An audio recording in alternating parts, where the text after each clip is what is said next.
Welcome to Penrose Learning, where we make understanding easy. You're starting with authentication and connectivity because Wallet relies on both.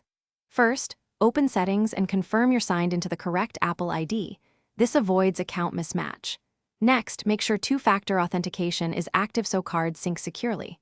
Once done, check iOS version and enable NFC plus location services because contactless and geo features require them.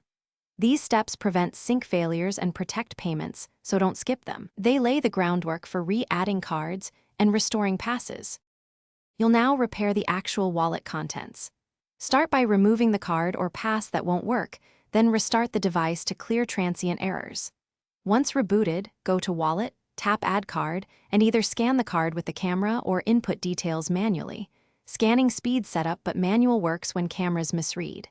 If the bank requests verification, open the issuer app or choose SMS/email verification. Once this completes, you'll see a verification confirmation.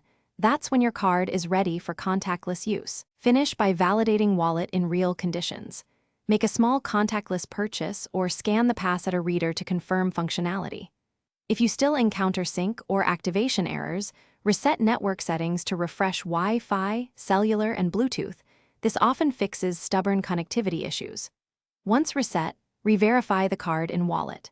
If problems persist, collect screenshots and transaction attempts. Then contact Apple support. They can inspect device logs and escalate to the bank. One tip: keep alternative.